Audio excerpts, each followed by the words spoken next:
हाँ ठीक बात निकला तानी। अरे 10 साल से मेरे को चाय की दुकान लगा के जियत रहनी साहब। नगर पालिका धोखा के ले गए साहब। अपनी के वोटर है भाई। बचा ली साहब। गलत ना ओनर, अगर वो पांचों अंगूरी इकट्ठा कर लेवे वोटर की एह तरह से होके के चाहिए ना, ये तो हमरा के धमकी दे के गइल बा। वोटर का होखेला दिखावे के होखी। ठीक बा, काम हो जाए। रउआई हाँ नमस्ते। ठीक बा जाए जाए भाई ओकर टपरी ओकरा वापस कर देव का? बिल्कुल ना, वोटर ए तरह से पैर पे गिरे लेते अच्छा लगेला। कितना साल गिरी हैं ये देखे के बा। वोटर की असली औकात का होखेला ही हमरा दिखावे के बा। वैसे बा कहाँ हो? वो हमनी के जमीन वाला मसला के पीछे पड़ल बा। जॉन कईल चाहत है ओकरा के करे दा, तब में तो ओकरा हमरा जैसन पॉलिटिशियन के पावर के अंदाजा होखी। जब हर तरफ से कोशिश करके हार जाई ता हमरा पैर पे आके गिरी हो। कम इन। थैंक यू सर। का काम बा बताई? बंजारा हिल्स में 10 एकड़ के जमीन कुछ लोग सरकार के लो इनकम हाउसिंग स्कीम खातिर डोनेट कैले रहन। मिनिस्टर भानुशंकर ना खाली वो जमीन पर कब्जा कर लेले बाड़े, बल्कि वो जमीन के मालिक सबके भी मार देले बाड़े, ऐसा लोग कहले। और अब वो बेचारन के देल गई जमीन पर ही कॉम्प्लेक्स 5 स्टार होटल बनावे के प्लान बना रहल बड़े सर। वो गरीब सबके कोनो तरह मदद करे के होगी। अगर आप कुछ एक्शन ले ले तो। रउआ तो अमेरिका में रहिला ना? हाँ सर। का करीला वहाँ? हम सॉफ्टवेयर इंजीनियर हैं सर। महीना का कितना सैलरी है? 4 से 5 लाख। अच्छा जॉब तब और का चाहिए? मिनिस्टर भानुशंकर के बारे में।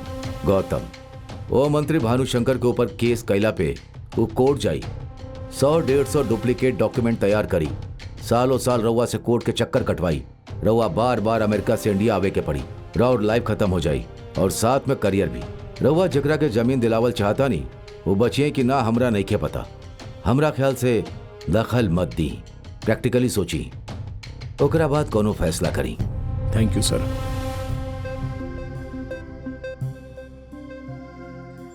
हम तारा के पहले ही बतावे के सोचले रही, बाकी हम तारा के डिस्करेज ना कर चाहत रहनी। वो कोनो भी हेल्प ना करी। अब केहू मदद करे चाहे ना करे, हम ना छोड़ब।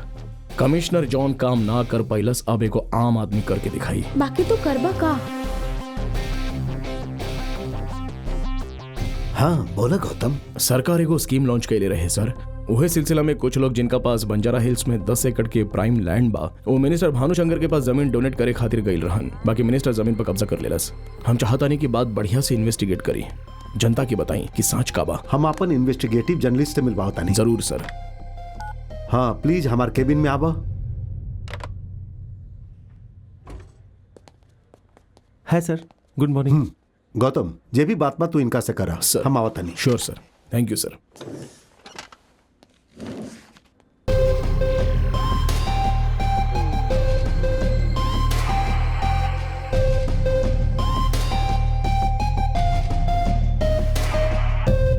एमडी जी कहाँ बाड़े? कहे भानुशंकर जी फोन कनेक्ट करे कहले बाड़े।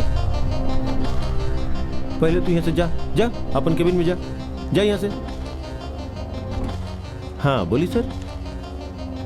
कोनो जरूरत नहीं है।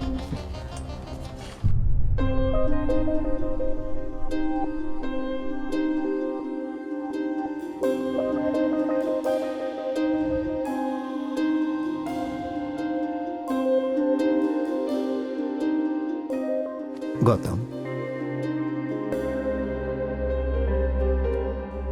तू इतना टेंशन में काहे बाड़ा? प्रेस वाला पॉलिटिक्स खेल रहल बड़े, पुलिस वाला पब्लिक के कंफ्यूज कर रहल बड़े। केकरा पे भरोसा करी समझ में नहीं आ रहा। दूसरा पे भरोसा करबा तो धोखा खाइबा। अगर तारा दुनिया के बदले के बाद तो खुद पे भरोसा रखा। दुनिया में उहे लोग परिवर्तन लाइल बाड़े जेकरा खुद पे भरोसा रहे। गौतम तू कर सकत बाड़ा। थैंक यू पापा।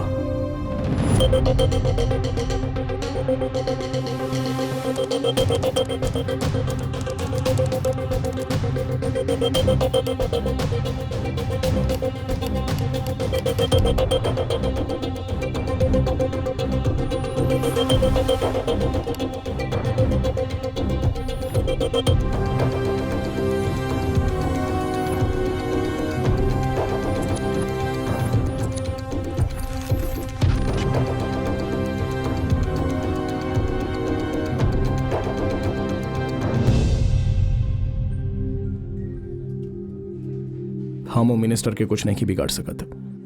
पूरा सिस्टम ओकरे के सपोर्ट कर रहल बा। हम चाहे कुछ भी कर ली, समय खराब करे के अलावा ओकर बाल भी बांका नहीं कर सकत। हम पहले ही बतौले रहनी ना ब्रो, मतलब देश में हर केहू रिलैक्स होके ही बैठल बा का। कॉम्प्रोमाइज करके जिए के चाहिए, ज्यादा सोचे के ना चाहिए। समझौता करके जी रहल बानी, यही से तो हमनी के गर्दन पे पैर रख के नेता खदन बढ़े। केहू आगे कुछ करी और समाज में बदलाव आई, ऐसे लोग के भरोसा उड़ गई बा। लेकिन युद्ध 21 से शुरू होखेला तो शुरू करता नहीं। तो तू ही बतावा का करबा तू। भारतीय गणतंत्र के 4 गो स्तंभ होखेला, पॉलिटिशियन, जुडिशियरी, लॉ और मीडिया। अगर ये चारों हमने के साथ ना देवे तो का हमने के चुप रहे के चाहिए। जब इजिप्त में ऐसा भइल रहे तो वो लोग क्रांति ले आइल रहे, और एक शुरुआत बस सोशल मीडिया के एगो पोस्ट से भइल रहे। सोशल मीडिया की वजह से आइल क्रांति उनकर पूरा देश के बदल के रख दिलस। तब हमने भी वो 5वां स्तंभ इस्तेमाल करब, social media. Hi, this is Gautam. हम एगो प्रेमी हैं। हमरा भीतर के प्रेम ही हमरा के यूएस से इंडिया खींच के ले आई। ऐसे हम केकरा से प्रेम करेला यह सोच रहल बानी ना, अपन देश से।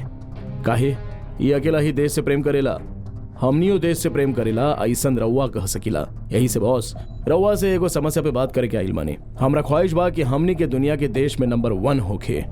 यही से अमेरिका से इलेक्शन में वोट देवे आइल रही। अमेरिका में मानल जाला जनता कैसन भी होके, लेकिन नेता के सबसे अच्छा होके के चाहिए। बाकी हमनी के देश में जनता अच्छा होके के चाहिए। बाकी भले हमनी के देश के नेता आपन काम ठीक से करे चाहे मत करे, सिर्फ एगो झूठ की वजह से अमेरिकन प्रेसिडेंट बिल क्लिंटन के उनकर पद से हटा देवे के फैसला लेल गईल। हमनी के देश में भी जब रेलवे के हादसा भइल रहे तो रेलवे मिनिस्टर, और बस के हादसा भइल रहे तो ट्रांसपोर्ट मिनिस्टर इस्तीफा देले रहन। कबो कबो ऐसन जिम्मेदार नेता भी मिल जाले ना, तो आजकल घर में फल तरकारी जैसन ब्लैक मनी रखे वाला इतना सारा मंत्री एमए से केहू इस्तीफा देलस। अरे साहब, हमने रउआ के वोट दिले बानी, अब हमनी के इलाका में थोड़ा सा समस्या बा, रउआ आके सुलझाई। ऐसन एमएलए और एमपी के हमनी जाके कह सकीला, ये हक हमनी के कानून दिले बा, हमनी के वो काम पूरा कईल उनकर फर्ज बा, यह सामाजिक न्याय है। बाकी का ऐसन हो रहल बा, रउआ आगे पीछे कहीं भी सुन ले बानी कि कौनो नेता आपन कईल वादा पूरा कईले बा। केहू रउआ से ऐसन कहलस का? रउआ ऐसन देखनी ना एग्जाम पेपर लीक करा के स्टूडेंट के जिंदगी से खेले वालन के सजा देवे के बजाओ उनके मंत्री बना के उनका के सम्मान दे के हमने कब तक उनका जुल्म सहे वाला बानी? कौनो पार्टी के सिद्धांत के हमने पसंद करके वो पार्टी के प्रतिनिधि के हमने जिताईला। बाकी वो एमएलए एमपी के काम करे के बजाय बड़ पार्टी में जम मारे में ज्यादा इंटरेस्ट रहेला। ये लोग क्या ऐसा हरकत देखे खातिर यही से इनका के चुनले रही। पेट भरे खातिर भी चोरी करी तब वो चोरी होखेला, लेकिन आपन फायदा खातिर आपन जमीर बेचे वाला ये नेता सबके, सिर्फ कुछ पैसा खातिर पार्टी बदले वाले लीडर सबके चोर कहीं कि कोनो दूसरा गाड़ी दी। जेकरा खातिर चुनल गए बाड़े वो काम कब करी है? हमनी के 55 से धड़के वाला दिल अगर काम करे के बंद कर देवे तो हमनी ओकरा के बदल दिला। तो फिर ठीक से काम ना करे वाला नेता के बदले खातिर 5 साल इंतजार काहे करी? अग्नि के साक्षी मान के जब शादी होखेला तब पति पत्नी एक दूसरा से वादा करेले कि मरे तक एक दूसरा के साथ दी है। एकरा बावजूद उनका अलग होके खातिर तलाक के कानून बनल बा। तो जे चुनाव में जीतल बा अगर वो कमी ना निकले तो ओकरा के वही समय रिकॉल करके गद्दी से हटावे के हक हमने के काहे नहीं के दिल गईल? हमने के वोट से जीतल नेता अगर गलती करे तो ओकरा के रिकॉल करे के अधिकार हमने के चाहिए। ये सवाल रउआ लोग उठाई, हम रउआ हमने सब जब एका होके एक आवाज में कन्याकुमारी से लेके कश्मीर तक चिल्लाए भी कि रिकॉल चाहिए, तो सरकार के हमने के बात माने ही के पड़ी। अगर ये नेता सभा के जिम्मेदार बनावे के बाद तो रिकॉल लावे की होगी। भाई और बहन लोग, गरीब सबके घर बनावे खातिर एको पैसा ले ले बिना 10 एकड़ के जमीन नगर के कुछ महान लोग निस्वार्थ भाव से दान कैले रहन। जब वो गरीब सब पूछले कि हमनी के जमीन पर कब्जा काहे कैले, तो ये सवाल करे वाला वो गरीब सबके गली के कुत्ता की तरह बेरहमी से मार के जानवर ऐसा हाथ पर बांध के कुत्ता के गाड़ी में बैठावल जाला, इसे वैन में बैठा दिल गई। ये सब की वजह बंदे एमपी भानुशंकर। इंडिया हमार घर है। एमपी भानुशंकर के खिलाफ इलेक्शन कमीशन के पास रिकॉल के पिटीशन डाल रहल बानी। अगर रवा लागता कि हम जॉन कर रहल बानी वो सही बा तो हमार रिकॉल पिटीशन के सपोर्ट करी। जय हिंद।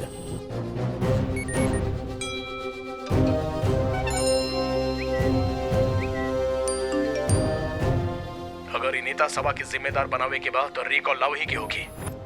भाई 5 साल पे जो इलेक्शन होखेला उ तो पता बा, ये रिकॉल इलेक्शन का कोनो पॉलिटिशियन अगर ठीक से काम ना करेला तो जल्दी ही वोट देवे वाला हमनी नया इलेक्शन करवा के हरा के उनके हटा सके नहीं। उहे होखेला रिकॉल इलेक्शन और ये हमनी सबके जरूरत बा। ये रिकॉल के आइडिया देवे वाले गौतम के हमनी के सपोर्ट करे के होखी, करबा ना? बिल्कुल करब सर, बड़ा कमाल के न्यूज बा। इस साल के बेहतरीन न्यूज हो सकेला। का बाऊ? ये एगो एनआरआई के बारे में बा मिस्टर गौतम, जौन सोशल मीडिया पे रिकॉल आइडिया से छा गइल बा। फाइनली केहू के ते हिम्मत जागल, एकरा पे एगो स्पेशल प्रोग्राम चलावा। फ्रेंड्स बुक पे अपन वीडियो के जरिए तहलका मचा देवे वाला गौतम और उनका रिकॉल इलेक्शन वाला आइडिया लोग के जगा देले बा। गौतम के रिकॉल इलेक्शन देश के नया दिशा में ले जा रहल बा। रिकॉल इलेक्शन से संबंधित समाचार। मंत्री भानु शंकर पे रिकॉल इलेक्शन के पिटीशन डाले वाला गौतम पे जनता के पूरा भरोसा बा और जनता उनका सहयोग कर रहल बाड़ी। का भेल भाई? का चल रहल बाई? रिकॉल के नाम पर कैसन हंगामा बा? हमार चरित्र पर केहू कुछ बोले तो हम सह सकीला, बाकी हमार करियर के छुए वाला के हम कबो न छोड़ीला। ये वीडियो बहुत फेमस भइलो भाई। अब हमहू एगो वीडियो बनाई कि एकर कहला पाऊ ई सब कर रहल बा। ओकरा साथे तू लोग रात बिताइबा और फिर ओकरा के हम अपलोड करब। ई वीडियो ज्यादा फेमस होगी। आज के यूथ के एकरा से ज्यादा मजा और कहीं ना मिली। लाग जा काम पे।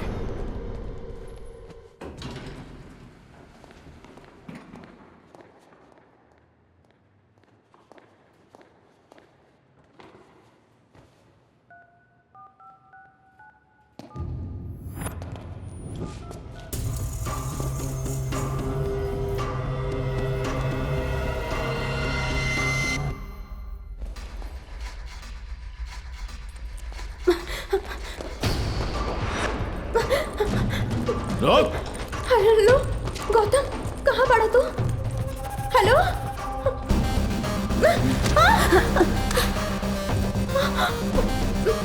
रुक, पकड़ो पकड़ो। हेलो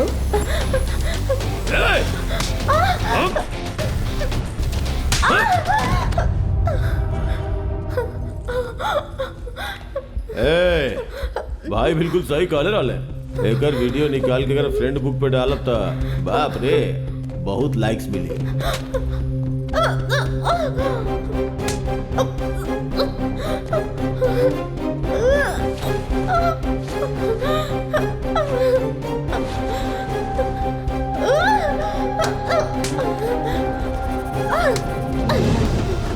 पकड़ो करा।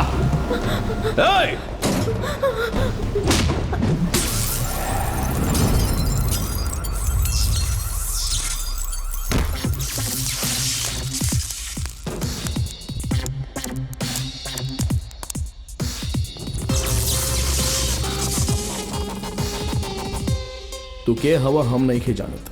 बाकी अगर कौनो लड़की के तहरा जैसन कमी ने छेड़े की कोशिश करी है तो उनकर का हाल हो कि बस थोड़े ही देर में पूरा शहर के पता चल जाई। रिकॉर्ड करके अपलोड करी है।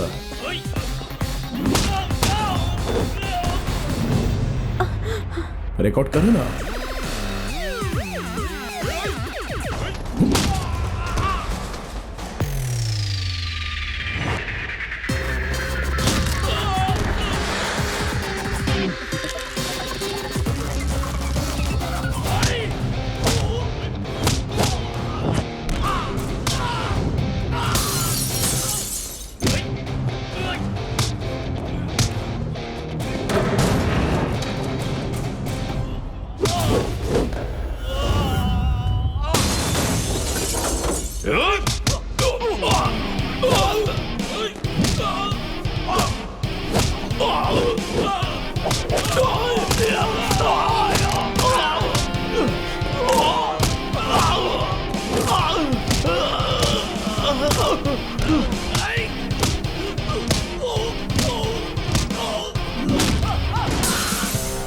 रिकॉर्ड कर रहल बाड़ू ना।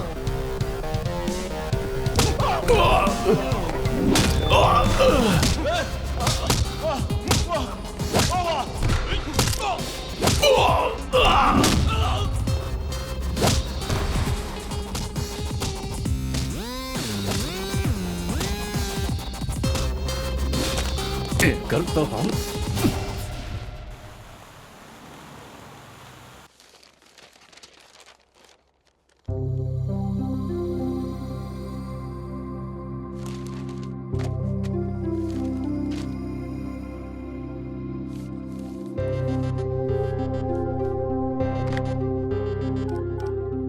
Connect to my secretary, please. Sir. Have you seen the newspaper today? Yes, sir. The news about recall election is very interesting. Sir. I would like to take the case as suo motu. Sir. Please put the election commission as a respondent. Recall election के विषय के supreme court स्वीकार कर ले बा।